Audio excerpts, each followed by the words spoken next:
Bonsoir Demi, pardon. Bonsoir. Bonsoir, d'où nous appelez-vous et quel âge avez-vous Demi? Alors, je vous appelle de la Côte d'Azur et j'ai 24 ans. De la Côte d'Azur, d'accord, très Mm. bien.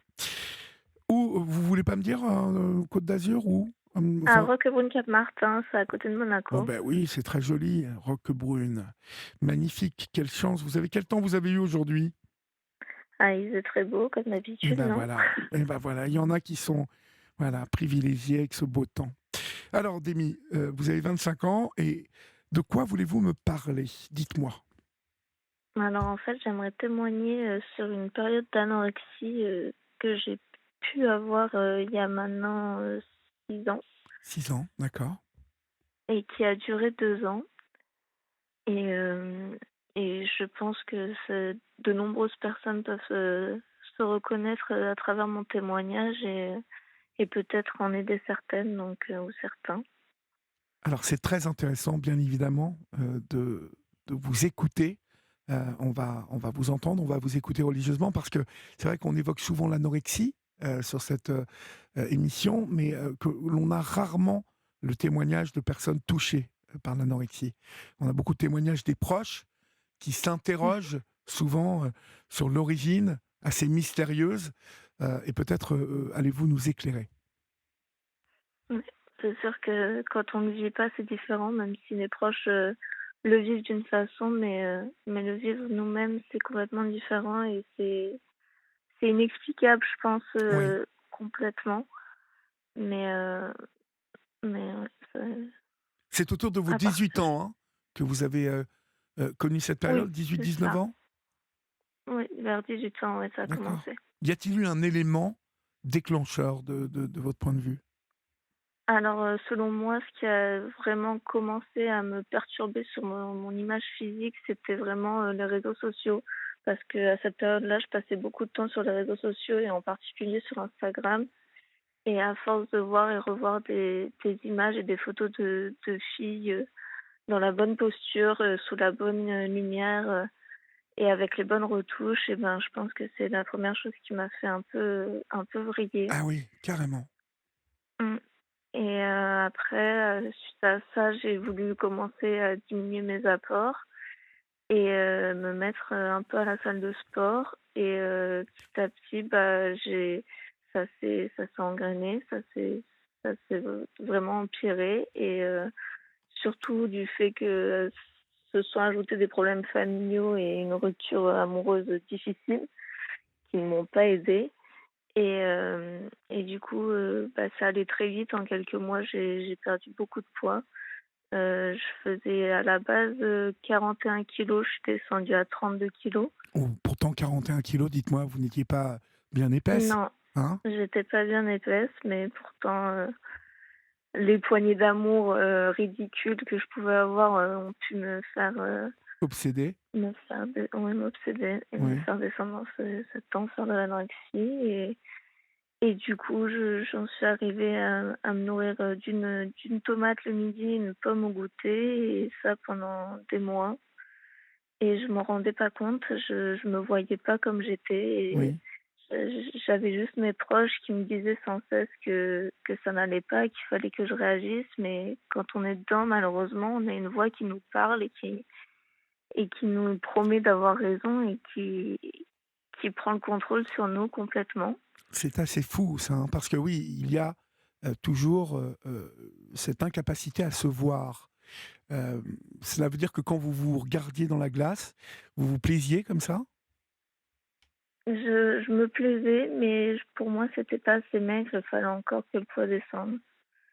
Parce Est-ce que je me voyais vraiment pas comme je l'étais et c'est en sortant de l'anorexie, quand je vois des photos, que je me rends compte, comment j'ai pu être. ouais.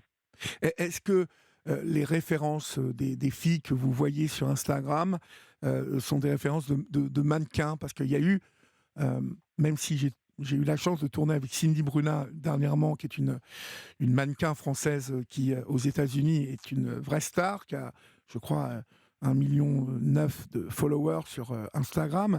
Et pourtant, Cindy, voilà, n'est pas, vous voyez, ce type de mannequin squelettique, vous voyez.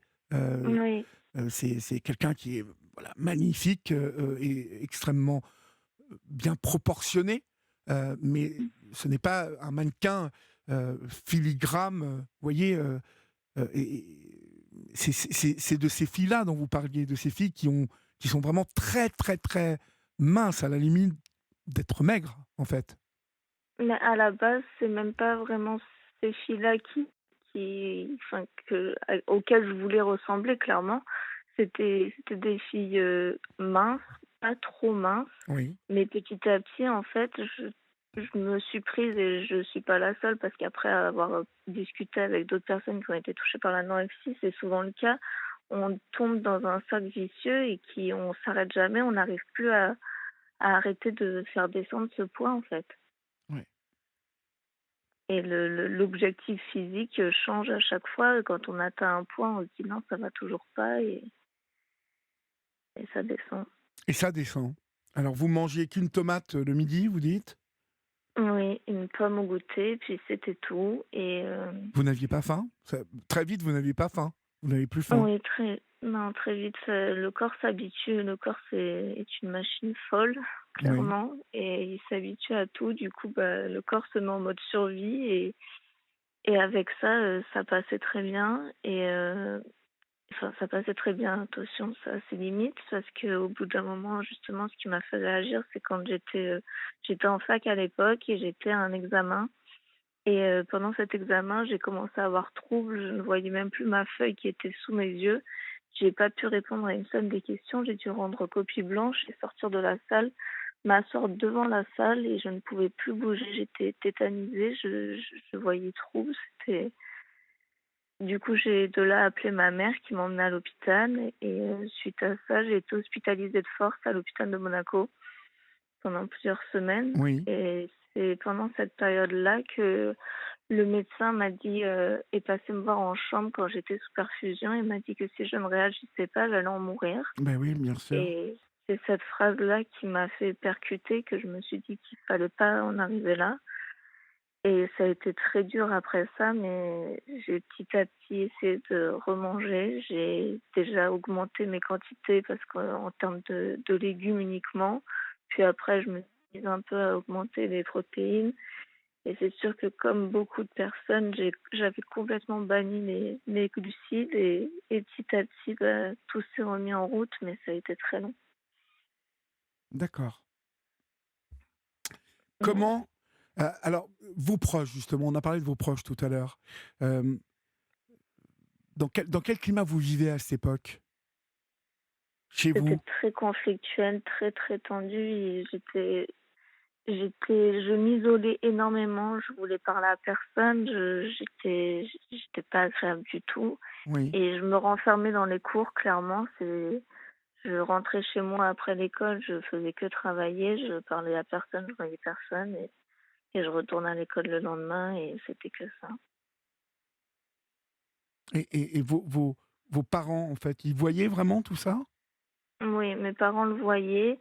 Je pense que mes parents se cachaient un peu la vérité, et ils voulaient pas trop se l'avouer, mais ma sœur, dont je suis très très proche, l'a directement vu, et elle s'est directement affolée, et elle m'en a directement parlé, et elle a été un peu lourde sur le sujet, mais elle a très bien fait, et au fur et à mesure, bah, elle en a discuté, elle, avec ma mère, pour me faire hospitaliser de force. Mmh. Je crois savoir que l'ambiance chez vous, en plus, était un peu particulière, hein? Oui, j'avais des problèmes familiaux assez complexes, avec des parents qui avaient des problèmes avec l'alcool, donc ça Ça a n'a pu, pas aidé. voilà, ça a pu influencer, tout ça?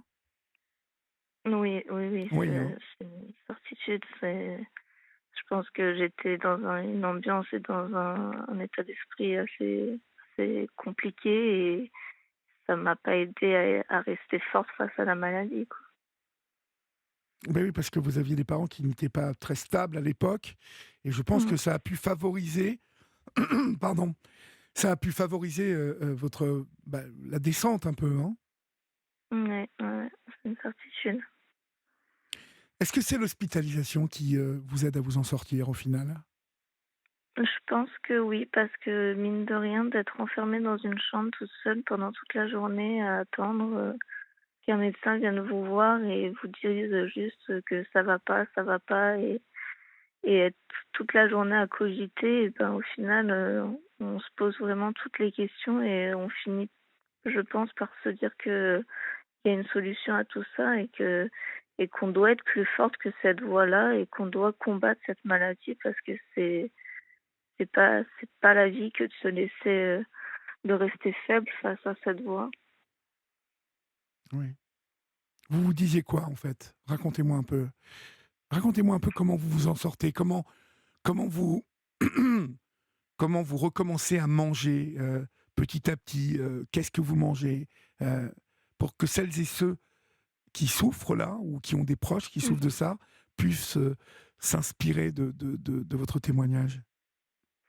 Alors moi personnellement, ce qui m'a beaucoup aidée, c'est, bah, déjà de vouloir, faire du sport. Du coup, je me suis dit, que pour pratiquer du sport, il fallait que j'ai une alimentation qui aille avec. Je pouvais pas manger une pomme et aller à la salle de sport. Mon corps, il allait pas suivre, c'était pas censé. Du coup, j'ai commencé à regarder sur internet comment je pouvais manger pour bien reprendre du poids sainement et pas être grasse clairement.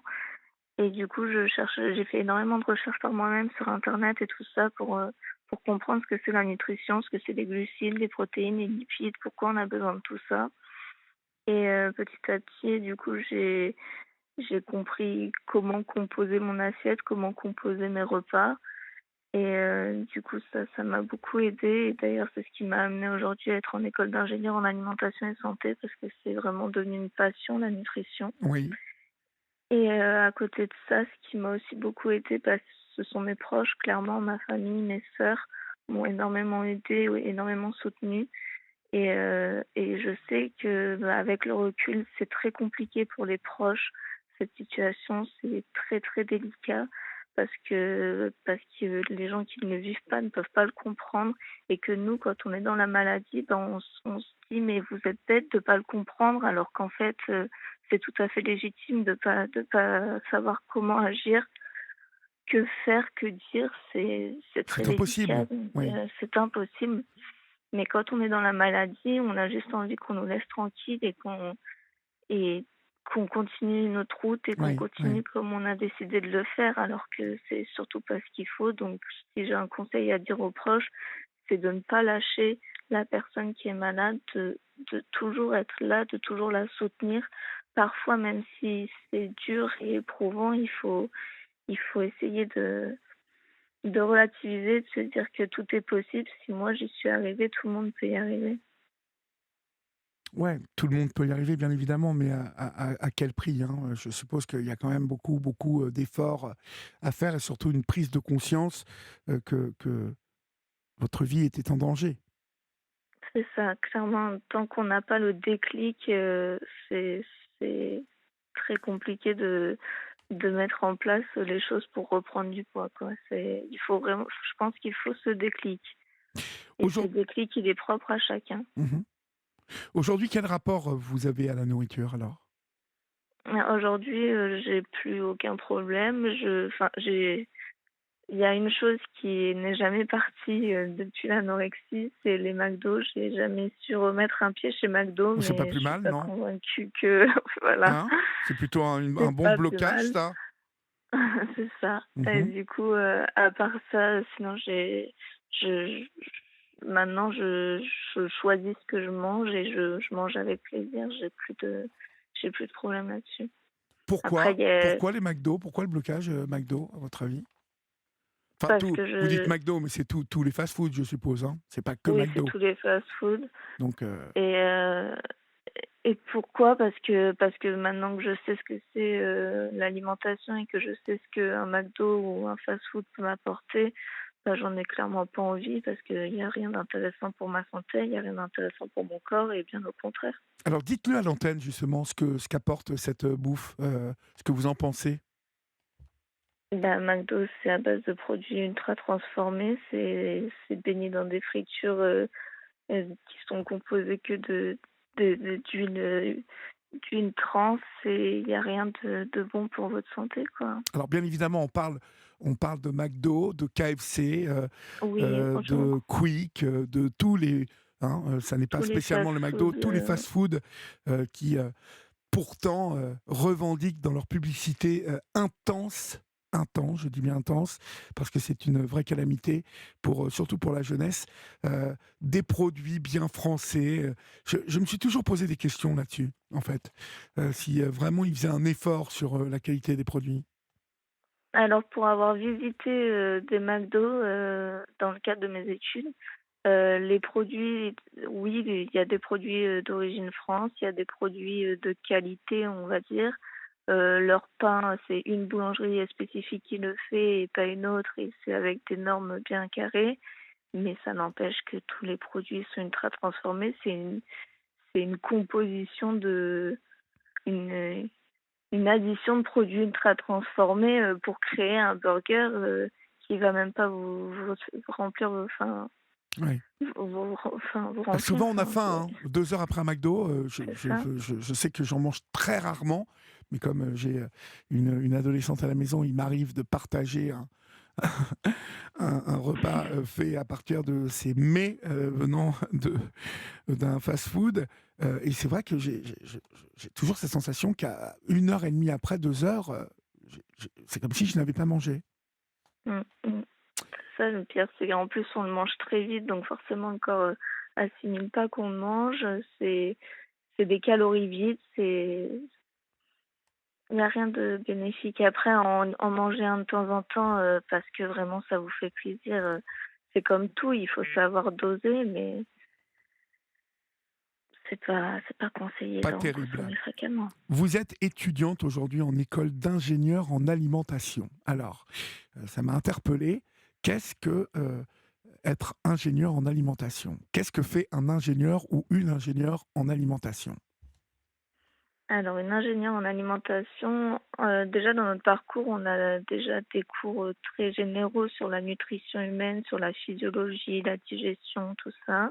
Et après, on peut se spécialiser, soit en marketing, soit, en agroalimentaire, on va dire, Oui, soit en hygiène, et qualité en restauration collective, soit en prévention santé.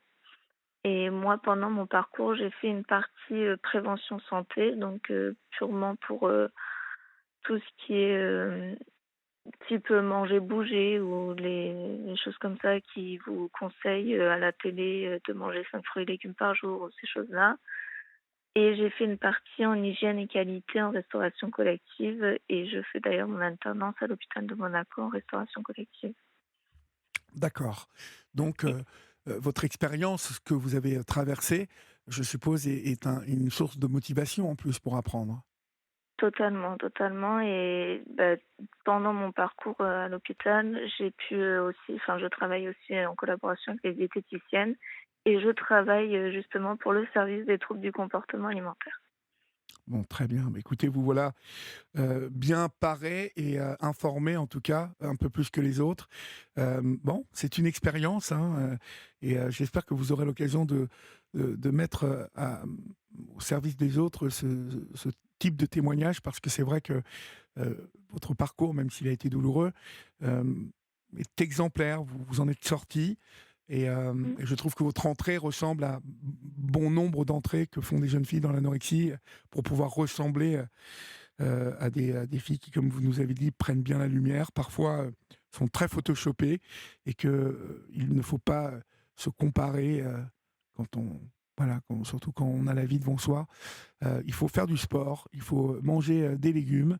Et déjà, je peux vous dire qu'en faisant ça, il y a de grandes chances que vous preniez vous aussi bien la lumière et que vous soyez Mmh. bien dans votre corps. Merci Totalement. beaucoup, Demi, pour votre témoignage ce soir sur l'antenne d'Europe Merci 1. à vous. Et puis, bon vent à vous, hein, bon courage Merci. et belle vie à vous. Au revoir.